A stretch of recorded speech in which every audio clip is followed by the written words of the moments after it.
మోడీ వచ్చిందా ఆయన కూడా ఎందుకు పంపిస్తుందా బీజేపీ కొనబడుతుందా 100% మళ్ళా వెంకటేశ్వర గెలుస్తుందా పక్కన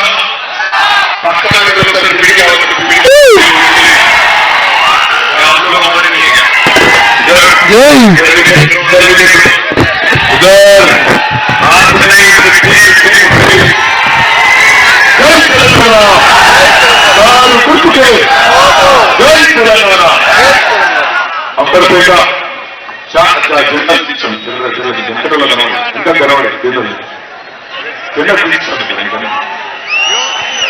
గౌరవనీయులు అంబర్పేట అభివృద్ధిని తన లక్ష్యంగా తీసుకుని మరి గత 5 సంవత్సరాలుగా కరోనా వల్ల ఇంకా ఏ రకమైన ఇబ్బంది ఉన్నా మీ అందరి కోసం ఏదైనా పనిచేసే నాయకుడు అంబర్పేట ఎమ్మెల్యే గారు గౌరవనీయులు ప్రముఖ న్యాయవాది విద్యార్థులు మరి సోదరులు రాజా వెంకటేష్ గారికి గౌరవనీయులు వేదిక పైన ఉన్న గౌరవ కార్పొరేటర్లకి మాజీ కార్పొరేటర్లకి గౌరవనీయులైన సీనియర్ పార్టీ నాయకులందరికీ వేదిక ముందున్న మా ఆడబిడ్డలకు అన్నదమ్ములకు పేరు పేరున అందరికీ అంబర్పేట నియోజకవర్గంలో హృదయపూర్వకంగా నమస్కారాలు, హృదయపూర్వకమైన వందనాలు. కొంత ఆలస్యంగా వచ్చినా ఓపికగా ఉన్నందుకు మీ అందరికీ కూడా హృదయపూర్వకంగా ధన్యవాదాలు. ఈ ఒక్కరోజే పెద్ద పెద్దోళ్ళు వస్తారు ఢిల్లీకి వెళ్ళి. మోడీ గారు, అమిత్ షా గారు, యోగి గారు, ఆయన వెనకాల ఒక భోగి, ఆ భోగిలో 15 మంది ముఖ్యమంత్రులు, 15 మంది కేంద్ర మంత్రులు, చాలా మంది దిగిరు ఢిల్లీకి వెళ్ళి. యువతలకెళ్ళి కూడా రాహుల్ గాంధీ, సోనియా గాంధీ, ప్రియాంక గాంధీ, డీకే శివకుమార్, సిద్ధరామయ్య, మల్లికార్జున్ ఖార్గే వీళ్ళకెళ్ళి వీళ్ళు దిగింది. ఎందుకు ఇంతమంది ఎందుకు దిగిండ్రు? ఒక్క కేసీఆర్ ను కొట్టేటందుకు ఇంతమంది షేర్లు, శంషేర్లు, బబ్బర్ ఖాన్లు, తీస్మార్ ఖాన్లు అందరు దిగిండ్రు. కానీ మేము భయపడతలేము. ఎందుకో మీకు తెలుసు, సింహం ఎప్పుడు సింగల్ గానే వస్తుంది. సింహం ఎప్పుడైనా సింగల్ గానే వస్తుంది. గుంపులుగా ఏమొస్తాయి? నేనైతే అనలేదు భయ్. ఎలక్షన్ కమిషన్ వాళ్ళు కేసు పెట్టుకుంటే వీళ్ళ మీద పెట్టుకోరు, వెంకటేశ్వర మీద పెట్టుకోరు, నాకు సంబంధం లేదు. ఒక్క మాట మీ అందరితో నేను చేసే విజ్ఞప్తి, 9.5 ఏళ్ళైంది తెలంగాణ వచ్చి. నేను వచ్చింది ఆయన కోసం, నేను కూడా కాలేజీ వెంకటేశ్వర मैं भी उनके वास्ते रुक जाओ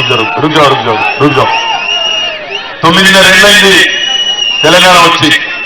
తెలంగాణ వచ్చినాడు. చాలా మంది చాలా మాటలు మాట్లాడిండు. హైదరాబాద్ ఏమైపోతుందో, ఆగమైపోతుందేమో, ఇళ్ళ మొక్కలకు నడపనికి వస్తుందా, తెలంగాణలోకి అంత సీన్ ఉందా, అంత సినిమా ఉందా, అసలు ఏమైపోతుందో, పెట్టుబడులు కొత్త వ్యక్తులు కాదు ఉన్నాయి ఎత్తిపోతాయి అని చెప్పి నోటికి వచ్చినట్టు మాట్లాడిండు. మరి ఏం జరిగింది? 9.5 ఏళ్ల తర్వాత బ్రహ్మాండంగా ఇదివరకున్న జనరేటర్లు మాయమైనవి, ఇన్వర్టర్లు మాయమైనవి, 24 గంటల కరెంటు, నాణ్యమైన కరెంటు హైదరాబాద్కి ఇచ్చింది తెలంగాణ ప్రభుత్వం. కేసీఆర్ గారేనా? అయితే గట్టిగా చప్పట్లు కొట్టి ముఖ్యమంత్రి గారికి ధన్యవాదాలు చెప్తాం. కరెంటు మంచిగైంది, మంచినీళ్ళ సౌలభ్యం మంచిగైంది. ఇదివరకు కంటే మంచినీళ్ళ సౌలభ్యం ఇంకా మంచిగైంది. 20,000 లీటర్ల వరకు నీళ్లు ఫ్రీగా వస్తున్నాయి. కానీ సరిపోదు. ఈ వచ్చే టర్మ్లో మేము ఒక ఎజెండా పెట్టుకున్నాం. ఇప్పుడు రోజు తప్పించి రోజు నీళ్లు వస్తున్నాయి. అట్లా కాకుండా వచ్చే టర్మ్లో ప్రతిరోజు నీళ్ళు ఇచ్చే బాధ్యత కూడా మాది అనే మాట నేను విజ్ఞప్తి చేస్తాను. ఆ పైన కొద్దిగా టైం పడుతుంది, కానీ ఆ పైన ఎట్లయితే 24 గంటల కరెంట్ వస్తుందో, హైదరాబాద్ లో 24 గంటల నీళ్లు తెచ్చే బాధ్యత కూడా మాది. దయచేసి మా మీద నమ్మకం ఉందని నేను చెప్పి నేను కోరుతా ఉన్నాను. వాళ్ళ హైదరాబాద్ అందరికీ అన్నం పెట్టే అమ్మ లాంటిది హైదరాబాద్. భారతదేశంలోని అన్ని రాష్ట్రాలకు వెళ్ళి హైదరాబాద్ లో ఇలా ప్రజలు ఉన్నారు. ఆంధ్ర వాళ్ళు ఉన్నారు, తమిళనాడు వాళ్ళు ఉన్నారు, గుజరాత్ వాళ్ళు ఉన్నారు, రకరకాల దేశాలకు వెళ్ళి ఇక్కడొచ్చి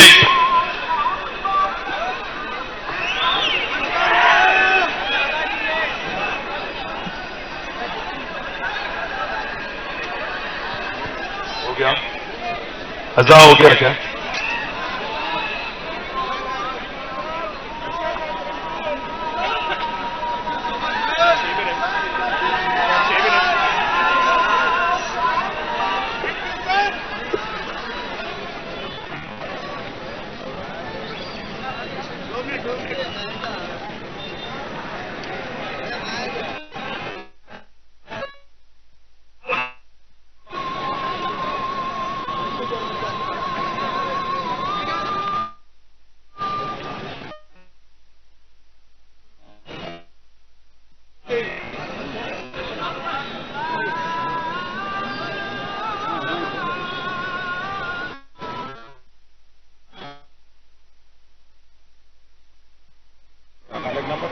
అన్నా నిన్న పెట్టింది మా వాళ్ళు ఏ రోజు బండి నిన్న పెట్టింది మన ఛాయ్ అనేది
ఒకరినొకరు గౌరవించుకోవడం అనేది మన సంస్కృతి మన సాంప్రదాయం. ఇవాళ ఇక్కడ మేము ముస్లిం సోదరులను గౌరవించడు కాదు. మొన్న గణేష్ నిమజ్జనం మిలాద్ నబీ ఒకటే రోజు వచ్చింది. వస్తే గవర్నమెంట్ నుంచి మేము ఇవ్వాలి అడగకపోయినా హైదరాబాద్ లోని ముస్లిం సోదరులు ముంగటికొచ్చి 2 పండుగలు ఒకటే రోజు అయితే ఇబ్బంది అవుతుందని చెప్పి వాళ్ళ మిలాద్ నబీని వాయిదా వేసుకొని గణేష్ నిమజ్జనం రోజు నిలబడి దగ్గరుండి వాటర్ బాటిల్స్ అందించి హిందూ సోదరులకు అండగా నిలబడ్డ ముస్లిం సోదరులకు నేను హృదయపూర్వకంగా ధన్యవాదాలు తెలియజేస్తున్నా. ఏ హై హమారీ తహజీబ్, ये है गंगा जमुना तहजीब जिसके लिए आज हैदराबाद जाना जाता है. पूरे मुल्क में आज हिंदुस्तान में क्या माहौल है मेरे से बेहतर आप जानते हैं. आज हैदराबाद में एक दूसरे की रीत रिवाज की इज्जत की जाती है. हैदराबाद में चाहे आप मुसलमान हो, हिंदू हो, सिख हो, ईसाई हो, जो भी हो, आपको मजहब के जरिए नहीं दिखा जाता है. गरीब को गरीब की तरह देखने वाली हुकूमत है केसीआर हुकूमत. इसलिए अगर आज एक गरीब हिंदू बच्ची को कल्याण लक्ष्मी चेक मिलता है तो गरीब मुसलमान बच्ची को शादी मुबारक दिया जाता है. अगर गरीब मुसलमान को रमजान के वक्त तोहफा मिलता है तो गरीब हिंदू को बतुकम्मा के दौरान तोहफा मिलता है और गरीब क्रिश्चियन को क्रिसमस के दौरान तोहफा मिलता है. मैं आप भाइयों से बहनों से मैं एक गुजारिश करना चाहता हूं.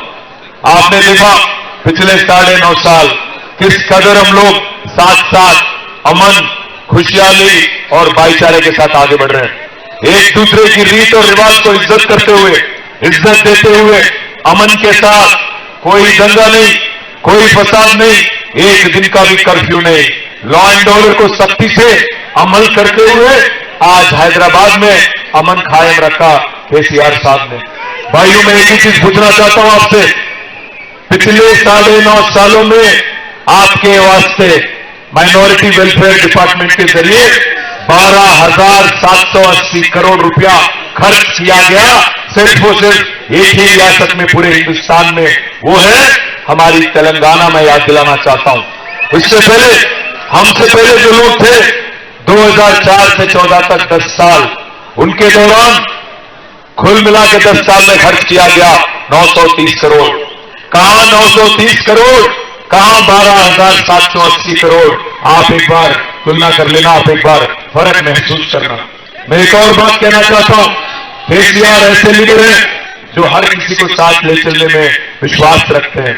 कभी मखदूम मोइनुद्दीन ने कहा था, हयात लेके चलो, कायनात लेके चलो, चले के चलो, सारे जमाने को साथ लेके चलो। आप हिंदू हो, मुसलमान हो, सिख हो, ईसाई हो, जो भी हो, आप अगर हैदराबादी हो, अगर आप तेलंगाना के हो, आपकी हिफाजत, आपकी इज्जत हमारी जिम्मेदारी है, आपकी देखभाल हमारी जिम्मेदारी है। मैं इसलिए कहता हूं भाइयों बहनों, ఈ రోజు మీరందరూ ఆలోచన చేయాలి। మోడీ గారు వచ్చిందంటే అంబర్పేట, మళ్ళా కిషన్ రెడ్డి అన్న వచ్చి ఓట్లు అడుగుతున్నట్ట। కిషన్ రెడ్డి అన్న తప్పించుకున్నాడు, పోయినసారి కాళేరన్న చేతిలో ఓడిపోయి ఈసారి తప్పించుకొని పారిపోయి ఎలక్షన్లో నిలవడలే, ముందే అస్త్ర సన్యాసం చేసి తట్టపార వారేసి పారిపోయి ఆయన కూడా ఓట్లు అడుగుతున్నట్ట। ఏం ముఖం పెట్టుకుని ఓట్లు అడుగుతున్నావు కిషన్ అన్న? ఏం చేసినావు హైదరాబాద్ కు? ఒక్క బుడ్డ పైస పనిచేసినా నీ మోడీ నువ్వు? హైదరాబాద్ లో వర్షాలు వస్తే, వరదలు వస్తే ఒక్క రూపాయి ఇచ్చినవా? అదే గుజరాత్ లో వర్షాలు వస్తే 1000 కోట్లు ఇస్తావు, ఇక్కడ నీకు ఉద్దనంగా తీసుకున్నావు। అంబర్పేటలో ఫ్లైఓవర్ నువ్వు కట్టకుండా నీతో కాదు, మేం కడతామని చెప్పిన ఇల్లే నేషనల్ హైవే, జాతీయ రహదారి అని తీసుకున్నారు। మనమేమో పోయిన 3-4 నెలల మొత్తం 36 ఫ్లైఓవర్లు కట్టినాం హైదరాబాద్ లో। వాళ్ళకు 2 ఇచ్చినాం మోడీ గారు, ఒకటి అంబర్పేట 6 నంబరు, రెండోది ఉప్పల్ల। మనం 36 కట్టినాం, వాళ్ళు 2 కట్టడానికి కూడా సిగ్గుపడటానికి, 2 కట్టడానికి కూడా అది కూడా అయితలేదు వాళ్ళతో। మోడీకి కేసీఆర్ కు తేడా ఏంటంటే 6 నంబర్ ఫ్లైఓవర్ చూడండి, మిగతా ఫ్లైఓవర్లు చూడండి హైదరాబాద్ లో గదే తేడా। మనమేమో జోరుగా కడుతున్నాం, జల్దీ జల్దీ కడుతున్నాం, వాళ్ళతో మాత్రం అయితలేదు। మళ్ళీ వచ్చిందంటే మోడీ గారు 2014లో కూడా వచ్చిండు, ఏమన్నాడు మోడీ గారు? అన్నాడు, भाइयों बहनों मित्रों, आप सभी लोग जन धन खाता खोलो, मैं धन 15 लाख डाल देता हूं। వచ్చినా 15 लाख मिला? किसी को 15 लाख मिला? किसी को రాలేని చెవుల పువ్వు పెట్టినా వదలపడ్డాడు। ఏదైనా మోడీ గారు నల్లధనం నల్లధనం అన్నావు, ఏది అంటే తెల్ల ముఖం వేస్తున్నాడు, చెప్తలేడు। ఇక్కడ మా ఆడబిడ్డలు ఉన్నారా? ఆడబిడ్డలు ఉన్నారా? ఏడున్నారు? अरे इधर एक उधर क्या कर दिए तुम लोग? अच्छा उधर है। आपको क्या बोले मोदी साहब 2014 में? मोदी गाరు ఏమన్నాడమ్మా ఆ రోజు? అన్నాడు, मनमोहन सिंह आप हट जाओ, आपसे नहीं हो रहा, सिलेंडर का दाम इतना बढ़ा दिया, सिलेंडर కొండెక్కింది, मनमोहन सिंह గారు నువ్వు జరుగు, నీతో చేతనైతే లేదు అన్నాడు। అని సిలిండర్ కు మొక్కండి, నమస్కారం పెట్టండి, నాకు గుద్దండి అన్నాడు। మానవులు గుద్దిరు। 2014లో ఆయనతో తెలియక ఆయనతో గుద్దిండు। ఆయన ఏం చేసిండు? గద్దెనెక్కిండు, మనం వంగబెట్టి దెబ్బ గుద్దిండు। 400 సిలిండర్ ఎంత అయింది? ఎంత అయింది? 1200 అయిందా? 800 రూపాయలు పెంచిన మహానుభావుడు మోడీ గారు। అందుకే కేసీఆర్ గారు అంటున్నారు, డిసెంబర్ 3 తర్వాత వెంకటేష్ అన్న ఎట్లాగూ ఎమ్మెల్యే అవుతాడు, కేసీఆర్ గారు ఎట్లాగూ ముఖ్యమంత్రి అవుతారు। అయినాక మేము కొత్త నిర్ణయం తీసుకున్నాం, ఏ 800 రూపాయలైతే మోడీ గారు పెంచిండ్రో, ఏ 800 రూపాయలైతే సిలిండర్ మీద మోడీ పెంచిండో, ఆ 800 నేను భరిస్తా, మీకు 400 రూపాయలకే సిలిండర్ ఇస్తా అంటున్నాడు కేసీఆర్ గారు। మంచిదేనా? మంచి పనేనా? ఇక్కడ కోడలు పిల్లలు ఉన్నారా? కోడళ్ళు ఉన్నారా? కోడళ్ళు కొద్దిగా నారాజు ఉన్నారు మాత్రం, ఎందుకంటే మా అత్తలకేమో పెన్షన్ వస్తుంది, ఆసరా పెన్షన్, మాకు అత్తలకి ఏం సంగతి అంటున్నారు। అందుకే కోడళ్ళ కోసం కొత్త స్కీమ్ తెచ్చినాం। అదేమిటి అంటే కళ్యాణ లక్ష్మి లెక్కనే సౌభాగ్య లక్ష్మి అనే కార్యక్రమం। నెలకు 18 ఏళ్లు నిండిన ఆడబిడ్డలందరికీ నెలకు 3000 రూపాయలు ఇచ్చే కార్యక్రమం సౌభాగ్య లక్ష్మి। మంచి స్కీమేనా?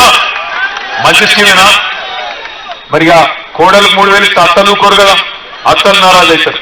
అందుకే ఆసరా పెన్షన్ కూడా ఇలా 2000 ఉంది, దాన్ని కూడా 5000 రూపాయలకు పెంచబోతున్నామనే మాట కూడా నేను మీకు విజ్ఞప్తి చేస్తా ఉన్నా. పోయిన 9.5 ఏళ్లలో కరెంటు బాగా చేస్తున్నాం. అరే ఆగుపోయి పోయిన 9.5 ఏళ్లలో కరెంటు బాగా చేసుకున్నాం, మంచినీళ్ళ సౌలభ్యం బాగా చేసుకున్నాం, 20,000 లీటర్ల నీళ్లు ఫ్రీగా తీసుకున్నాం, బస్తీ దవాఖానాలు పెట్టుకున్నాం, అన్నపూర్ణ సెంటర్లు పెట్టుకున్నాం. ఇక్కడ మీరు మన ముస్లిం సోదరులు కావాలంటే ఖబరస్థాన్కు జాగా ఇచ్చుకున్నాం. మా క్రిస్టియన్ సోదరులు కూడా అడుగుతున్నారు, అన్న మా గుడి ఇవాళ బరియల్ గ్రౌండ్ అని. మీకు కూడా తప్పకుండా ఇచ్చే జిమ్మేదారి నాది. వెంకటేష్ అన్న తీసుకొని వస్తాడు, తప్పకుండా ఇస్తామని చెప్పి కూడా విజ్ఞప్తి చేస్తా ఉన్నాం.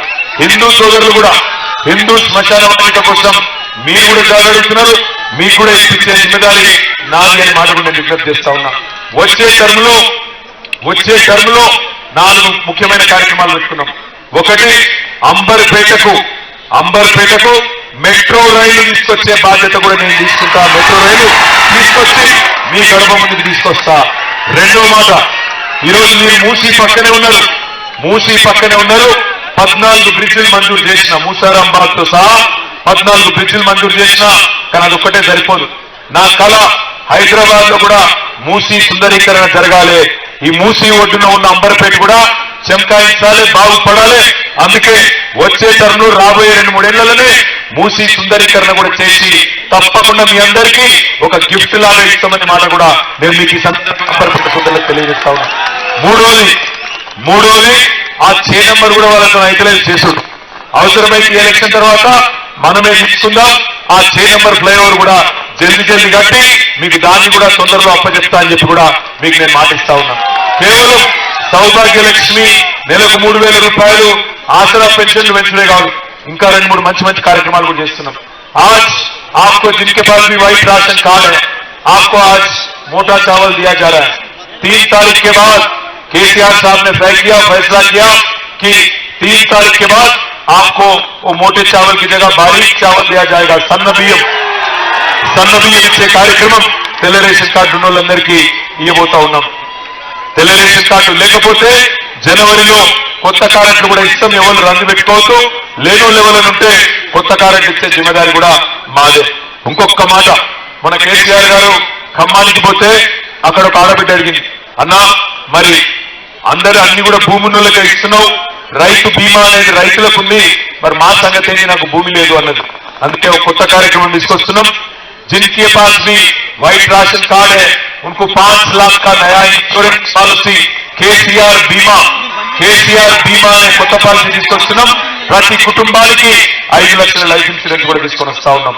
ఈ ప్రభుత్వానికి డెవలప్మెంట్ ఐడియా ఉంది, అదేవిధంగా పేదలను కడుపులో పెట్టుకొని చూసుకునే తెలివి ఉంది. నేను మిమ్మల్ని ఒకటే కోరుతున్నా, హైదరాబాద్ అనేది మనందరికీ అమ్మలాంటిది. హైదరాబాద్ బాగుంటేనే తెలంగాణ బాగుంటుంది. హైదరాబాద్ బాగుండాలి అంటే బలమైన నాయకత్వం ఉండాలి, స్థిరమైన ప్రభుత్వం ఉండాలి. 6 నెలలకు ఒకసారి ముఖ్యమంత్రి మారితే హైదరాబాద్ బాగుండదు, ఆగమైపోతుంది, తెలంగాణ కూడా ఆగమైపోతుంది. ఇలా చాలా మంది చాలా మాటలు మాట్లాడుతున్నారు కాంగ్రెస్ వాళ్ళు, బీజేపీ వాళ్ళు. కానీ ఏ గాలి లేదు, ఏ గత్తర లేదు. మళ్ళా డిసెంబర్ 3 నాడు ఎగిరేది గులాబీ జెండాలే ముఖ్యమంత్రి అయ్యే మీకు ఎవ్వరికి అనుమానం అవసరం లేదు. 80-85 సీట్లతోని బ్రహ్మాండమైన మెజారిటీతోని గవర్నమెంట్ వస్తున్నది. రాబోయే 5 ఏళ్లు కూడా పేదలను కడుపులో పెట్టుకొని చూసుకుంటాం. यहाँ पे जितने हमारे भाई है बहन है, आप तमाम भाइयों से बहनों से भी एक गुजारिश मैं जरूर कहना चाहता हूं. आज कुछ लोग हम पे आरोप लगाते हैं, एक जबरदस्ती की आरोप लगाते हैं. राहुल गांधी है, वो आता है दिल्ली से, उसका वो बेचारा आदत से मजबूर है, जाता है कोलकाता, वहां जाके बोलता ममता बनर्जी दीदी आप बीजेपी के बी टीम हो. वहां से जाता दिल्ली जाके वहां बोलता केजरीवाल आप बीजेपी के बी टीम हो. फिर वहां से हैदराबाद आता, आके यहां पे बोलता केसीआर आप बीजेपी के बी टीम हो. भाई मैं एक बात साफ कहना चाहता हूं, हम किसी के बी टीम नहीं है. मोदी साहब आते हैं, वो आके बोलते हैं कि हम कांग्रेस के बी टीम है. भाइयों बहनों, हम किसी के बी टीम नहीं है. अगर हम कुछ है तो तेलंगाना आवाम के ये टीम है, अव्वल दर्जा टीम है. मैं एक वादा करता हूं आपसे, आज ये वादा आज अंबरपेट में आपसे करता हूं, जब तक रहेंगे सियासत में सेक्युलर ही रहेंगे, किसी के बाप से नहीं डरेंगे. ये वादा है आपसे. हाँ, कोशिशें जारी है. हमको डराने की, धमकाने की, दबाने की कोशिशें जारी है। दिल्ली वाले डराने की कोशिश कर रहे हैं। पर भाइयों, आपसे वादा करते हैं, आप सबसे वादा करते हैं, दिल्ली चाहे कुछ भी कहे, मोदी चाहे कुछ भी सोचे, वादा ये है आपसे कि गर्दन भी कट जाए परवाह नहीं, दिल्ली के सामने सर नहीं झुकाएंगे। जब तक रहेंगे सेक्युलर ही रहेंगे, आपके साथ रहेंगे। भाइयों, आपसे बस इतना ही है, आप हमें मजबूत करते रहना, आप हमें मौका दीजिए। जरूर इंशाअल्लाह आगे जाके भी तेलंगाना में जो भाईचारा, जो अमन कायम है, इसको और मजबूत करने की कोशिश हम करेंगे। एक और सवाल भी मैं पूछना चाहता हूं। अगर आज राहुल गांधी आके, कांग्रेस वाले आके आपसे ये कहते हैं कि मुसलमान गरीब है, मुसलमान लाचार है, मुसलमानों में पासमंदगी है, इसीलिए आप हमें वोट दो, मैं पूछना चाहता हूं, कौन जिम्मेदार है इसका? 55 साल हुकूमत चलाने वाली कांग्रेस पार्टी जिम्मेदार है कि 9 साल हुकूमत चलाने वाली केसीआर की गवर्नमेंट, केसीआर की हुकूमत जिम्मेदार है? मैं पूछना चाहता हूं भाइयों, 11 बार मौका दिया उनको, आपने बार बार मौका दिया, उन्होंने क्या किया? आपको बार बार आपको धोखा दिया उन्होंने। आज अगर 55 साल हुकूमत चलाने के बाद गरीब है मुसलमान, लाचार है मुसलमान, कौन है जिम्मेदार? राहुल गांधी और उसके दादा और दादी नहीं है क्या? मैं पूछना चाहता हूं आपसे। इसलिए भाइयों, जो आज अमन पसंद चीफ मिनिस्टर जो है आपके, माइनॉरिटी दोस्त चीफ मिनिस्टर जो है आपके यहाँ हमारे केसीआर साहब, उनकी हाथ आप मजबूत करो और ताकतवर बनाओ, ताकि हम दिल्ली चले और दिल्ली में भी गुलाबी झंडा गाड़े। इसलिए आपकी मदद चाहते हैं भाइयों। మీ అందరినీ కోరేది ఒకటే, రాహుల్ గాంధీ అయినా మోడీ గారైనా ఇద్దరికి కొడుకులు పడనిగా కేసీఆర్ గారు. అందుకే ఒక్కొక్కరు వచ్చి కేసీఆర్ గారిని ఇక్కడనే పొందబెట్టే ప్రయత్నం చేస్తా ఉన్నారు. ఉన్న ఒక్క తెలంగాణ గొంతును ఇక్కడనే ఖతం చేసే ప్రయత్నం చేస్తున్నారు. నేను మీకు మాట ఇస్తున్నా, మళ్ళా మీ దయతో, మీ ఆశీర్వాదంతో మన ప్రభుత్వమే వస్తుంది. అంబర్పేటకు మెట్రో వస్తుంది, ప్రతిరోజు మంచినీళ్లు వస్తాయి, మూసీని సుందరీకరిస్తాం, పేదవాళ్ళని కడుపులో పెట్టుకొని చూసుకుంటాం. ఇప్పుడే నేను చెప్పినట్టు హిందువులకు శ్మశాన వాటికకు జాగిస్తాం, క్రిస్టియన్లకు ఇస్తాం, అన్ని కులాలు, అన్ని మతాల ప్రజలను కడుపులో పెట్టుకొని చూసుకుంటాం. కలిసి మెలిసి హైదరాబాద్ ను కాపాడుకుందాం. హైదరాబాద్ ను మంచిగా చూసుకొని ప్రతి ఒక్కరు, ఇక్కడ ఉన్న ప్రతి ఒక్కరిని కూడా కాపాడుకొని ముందుకు పోదామని చెప్పి నేను మీ అందరికీ కూడా విజ్ఞప్తి చేస్తూ, నవంబర్ 30 తారీఖు నాడు, ఇంకా 3 రోజులు, 30 తారీఖు నాడు ఏ గుర్తు మనది? ఒక్క నిశానే అమ్మాలి పక్కన ఒక్కసారి కారు గుర్తు కొట్టేస్తారు, పిడికిలు అవటండి. జై తెలంగాణ, కారు గుర్తుకే. Thank you, good night. ఎవరు వచ్చినా ఈ 3 రోజులు అలర్ట్ ఉండండి, హోషియారు ఉండండి. 30 తారీఖు నాడు కారు గుర్తు కొట్టేసి కాలేరు వెంకటేష్ గారిని గెలిపేది. జై తెలంగాణ.